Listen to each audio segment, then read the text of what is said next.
Assalamualaikum warahmatullahi wabarakatuh.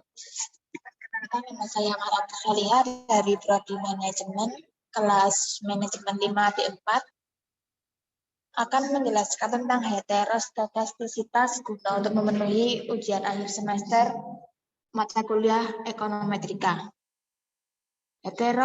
Heteroskedastisitas adalah kebalikan dari homoskedastisitas, yaitu keadaan di mana terjadinya ketidaksamaan varian dari error untuk semua pengamatan setiap variabel bebas pada model regresi. Sebaliknya, pengertian homoskedastisitas adalah keadaan di mana adanya kesamaan varian dari error untuk semua pengamatan setiap variabel bebas pada model regresi. Heteroskeptisitas terjadi apabila varian dari setiap kesalahan pengganggu tidak bersifat konstan. Dampak yang akan ditimbulkan adalah asumsi yang terjadi masih tetap berbias, tetapi tidak lagi efisien.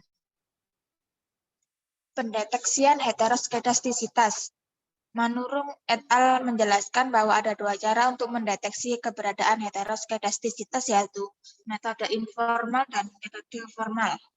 Metode informal biasanya dilakukan dengan melihat grafik plot dari nilai prediksi variabel independen dengan residualnya. Variabel dinyatakan tidak terjadi heteroskedastisitas jika tidak terdapat pola yang jelas dan titik-titik menyebar di atas dan di bawah angka 0 pada sumbu Y. Metode formal untuk mendeteksi keberadaan heteroskedastisitas antara lain dengan Park test, Glaser test, Spearman rank correlation test, Goldfeld quant test, Bruce Pagan Godfrey test, White general heteroskedasticity test, dan Cohen-Basset test. Konsekuensi heteroskedastisitas. Ingat bahwa jika semua asumsi model regresi linier klasik dipenuhi, penaksir OLS adalah blue, yaitu penaksir yang biasa. Kita tetap memiliki semua asumsi kecuali homoskedastisitas. Dapat ditunjukkan bahwa penaksir OLS biasirkan tetap tidak bias dan efisien baik dalam sampel kecil maupun besar. Dengan kata lain, berulang penaksir OLS secara rata-rata sama dengan nilai populasi sebenarnya, atau sifat tidak bias dan dengan meningkatnya ukuran sampel sampai tak terhingga. Penaksir OLS mengarah pada nilai sebenarnya, tetapi variasinya tidak lagi minimum, bahkan jika besarnya sampel meningkat secara tak terbatas. Cara mengatasi heteroskedastisitas. Pada prinsipnya ada 3 cara, yaitu antara lain 1. Dengan transformasi data, 2. Dengan cara weighted least square atau WLS atau regresi linear dengan menggunakan pembobot, 3. Dengan cara membiarkannya namun menggunakan koefisien estimasi yang robust atau kebal terhadap pelanggaran heteroskedastisitas, yaitu koefisien estimasi Huber-White. Contoh kasus akan dilakukan analisis regresi linear berganda untuk mengetahui pengaruh biaya produksi, distribusi, dan promosi terhadap tingkat penjualan. Dengan ini sebelumnya akan dilakukan uji asumsi klasik heteroskedastisitas dengan uji Glaser. Data sebagai berikut. Tahun 1996 sampai 2010, penjualan, biaya produksi, biaya distribusi, dan biaya promosi. Langkah-langkah analisis pada SPSS sebagai berikut. Inputkan data di SPSS. Langkah pertama yaitu mencari nilai unstandardized residual. Caranya klik is, kemudian regression, kemudian linear. Pada kata dialog linear regression, masukkan variabel tingkat penjualan ke kotak biaya produksi, biaya distribusi akan terbuka kotak dialog linear regression. Lalu pada residual beri tanda centang pada unstandardized, kemudian continue akan kembali ke kotak dialog sebelumnya. Klik tombol OK. Dilakukan hasil output SPSS, Anda buka input data. Di sini akan bertambah satu variabel, yaitu residual. Langkah selanjutnya mencari nilai absolut residual complete variable. Pada kotak target variabel merupakan alamat underscore res, yaitu absolut residual, kemudian klik pada kotak numerik ke kotak numerik expression, klik tanda penunjuk, kemudian ketik tanda tutup kurung, maka lengkapnya akan tertulis abs buka kurung res underscore 1 tutup kurung. Perintah ini untuk menghitung nilai absolut dari residual. Jika sudah, klik tombol OK. Ini adalah tabel koefisiennya. Dari output di atas dapat diketahui bahwa nilai signifikansi ketika variabel independen lebih dari 0,05.